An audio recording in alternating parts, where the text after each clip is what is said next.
everybody, welcome back to my channel. It's Stephanie from Magnesium Media. I am here at Atomic Motors today, and we are in front of a 1917 Cadillac 55 Phaeton.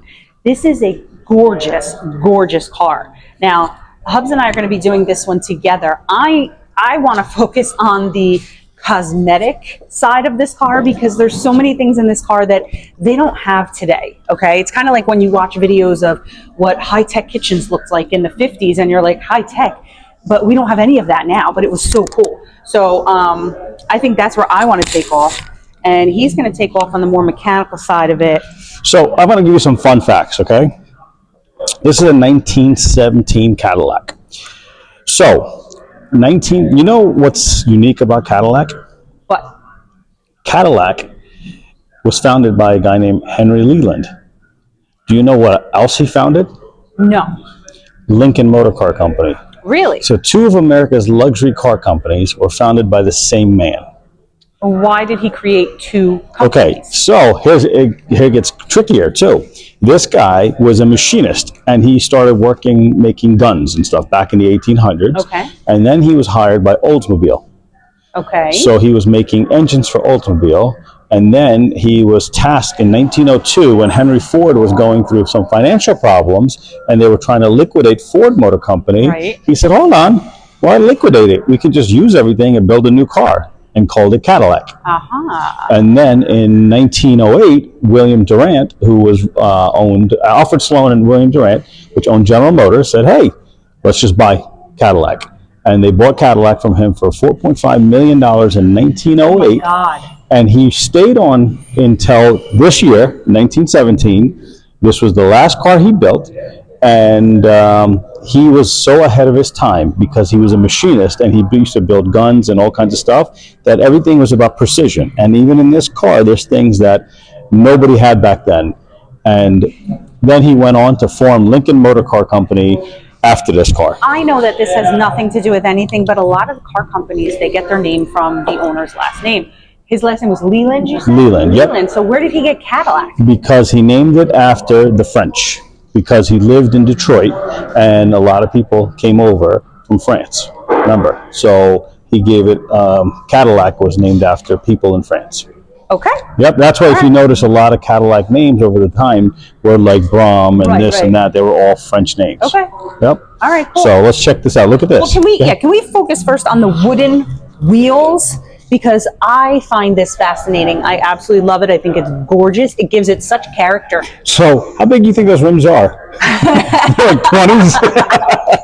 So you think Giovanna rims is selling? Hey, there was no Giovanna rims back then, or all the other rims. We should bring these back. Wood wheels? Make them spinners. Yeah, I don't know. I mean, surprised it's... Okay, hold on. Let's just work our way down. Now, this is the horn, okay? So I'm pretty sure they're going to hear you coming, all right? Up here, you have a spotlight, okay? Now, even though you do have two massive headlights in the front. But they're probably not as bright as... They're probably not, but also they're like just straight on, okay? Yeah. So this one, and does it move? Does this? It might. Yep. I don't know, because it's got the handle, right? And this side here is a little mirror. So you have a small rear view mirror right there, okay? Here, look at this, because picnicking was a big thing back then. They have, they have a picnic basket and a little compartment for your picnic basket on the side of the car. But then again, how fast did this bad boy go? I mean, it's not like you were going to go so fast it was going to fly off, right? Yeah, but it's strapped in there. No, it is strapped in there. It is. It just comes right out. Okay. Let's take a gander at these wheel wells, the fenders, okay? I think I'm allergic to you. Bless you. Better stay away. Yeah, I know. I'm in heat. Hold on. I'm in like 4-inch heels, and they're up to higher than my weight. Well, okay, here's the other thing. Cars back then were as big as trucks today. Yes. I mean, look this thing. This is huge. Hold on. Let's step back, okay? Can you move this light? Yes. Let's step back and give them a view of how big this thing really is, okay? Now, I'm going to show them slowly, right? That is a 1917. And then that is a mid-90s Cadillac Eldorado. It's like a miniature behind This is a truck. This is as tall as, well, this is actually, I think, taller than the Chevy Suburban. This is a 95 Eldorado. Look how small this looks compared to, Height. yeah. And look And at, again, I'm in heels. I mean, that's a big, Look big at car. this. Yep. This is beautiful too. This wheel cover. Yep. All right, let's show them the car. Now, let's show them something that this car was the first car to have. Oh, I know. All right. Hold on. Why do you, yep. Now remember, this is 1917. 1917, okay? All right, so. Let's see if I remember how to do it. Don't tell me. Don't tell me. Okay, there's two little pinchy buttons right here. You pinch them in, and the steering wheel goes down. And then you can sit. Because if you don't move that, you're not getting in here. So this will have the world's first tilt steering wheel. Right? And then you put your legs down straight. You could pull it back and click it back into place.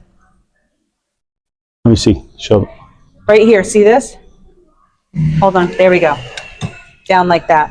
World's first tilt steering wheel, 1917. That's really cool. All right, show them the car. All right, so look inside. Now this right here, I don't have my glasses on. This is tightened here right now, but okay. Yep. this, I'm not really sure what that says. Look what that says. I'm not Can gonna, you tell me, because I don't have my no, I glasses want on. them because I don't want to say it on camera because then you'll get it. Okay? Driving range. Okay. Just read that. You at home, just read that carefully. Can you read it? You're going to have to tell me after, because I can't see it. RETARD. What? Yes. What? Yes. Are you serious? Yep. This is called, and then look at this. The key ignition was on the left-hand side. Look at the odometer. Now, hold on. Like, as a driver, trying to get in there and read No, it. you know why this is, right? You know why? Why? Because as the reason most sports cars and stuff have their ignition here is because when you're racing, you come in, you start the car right here, and then you jump in. That's But it's why. a stick shift. But you put the key in the ignition over there. Okay, but no. In all seriousness, I'm asking because it's a 1917, and I am not knowledgeable. Okay, Yeah. so this is a stick shift. It was easy. Okay.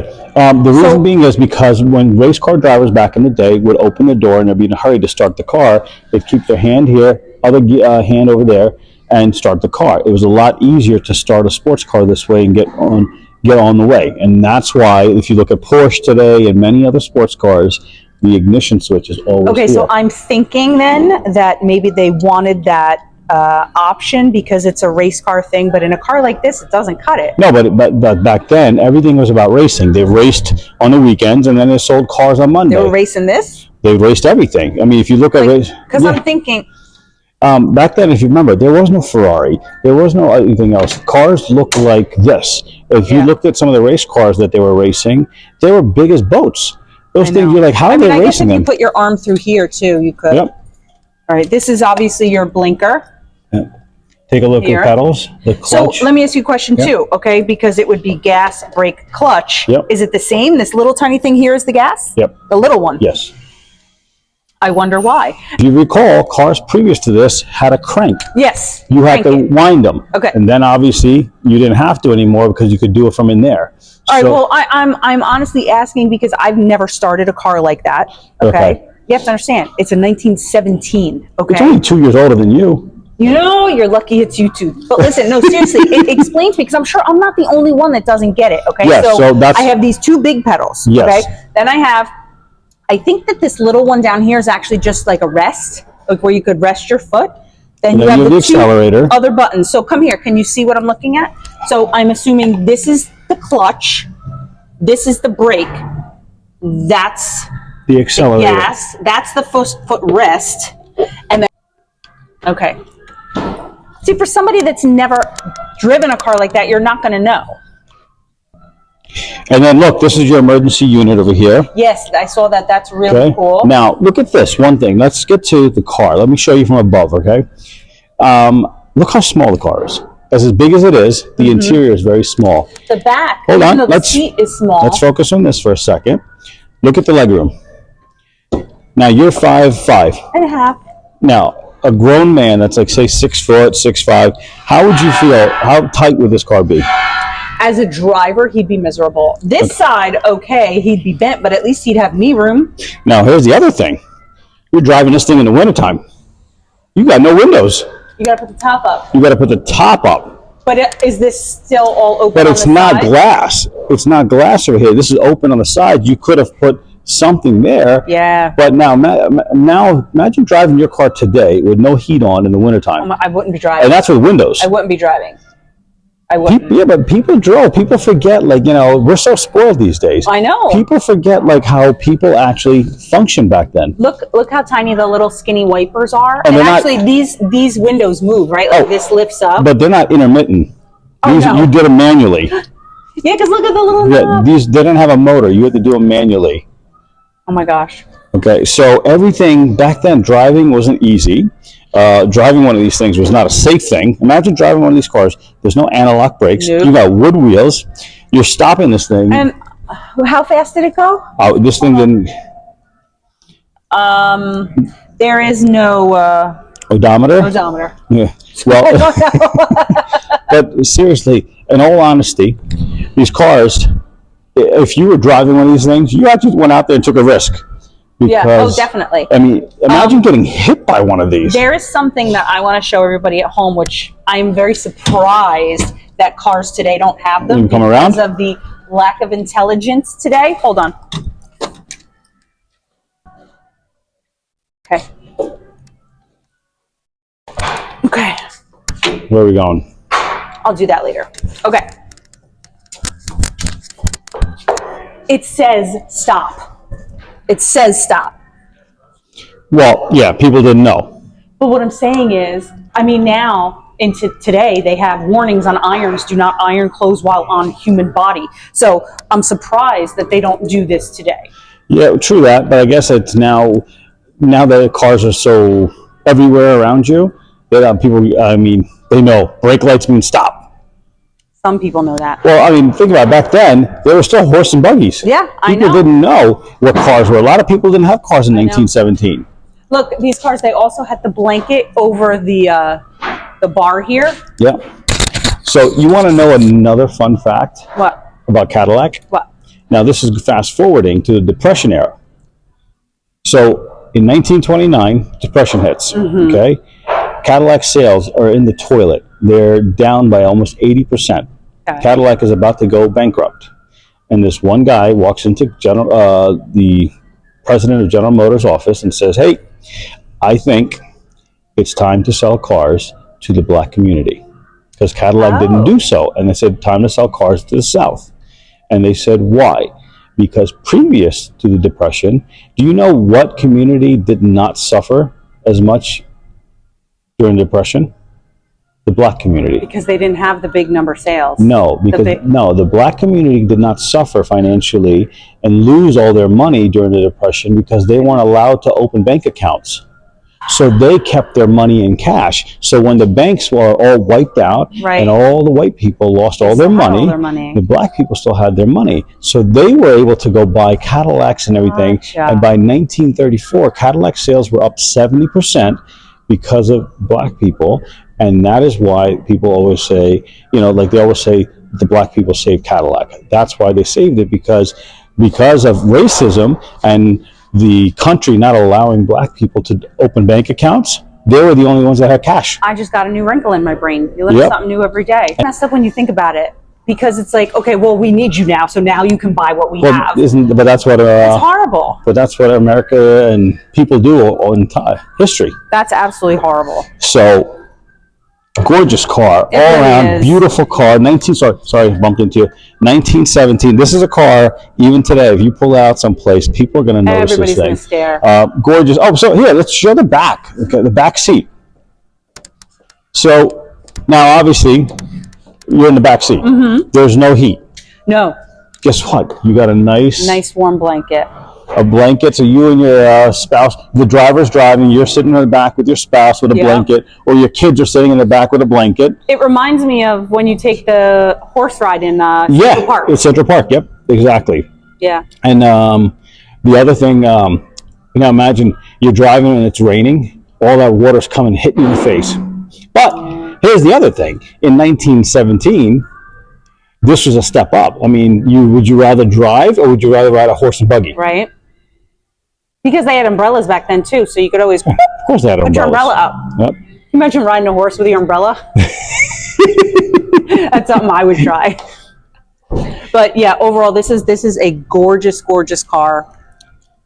I mean, I would like to know, write in the comments, what is your favorite part about this car?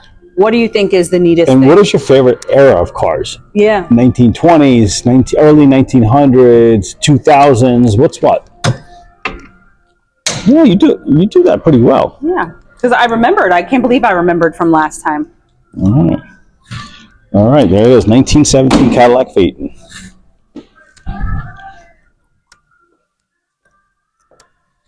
So I hope you enjoyed this video. Make sure you like, share, and subscribe. Let us know what you want to see next. Again, your favorite era of car. What do you like about this? Make sure you comment below, and we'll see you next time. Bye.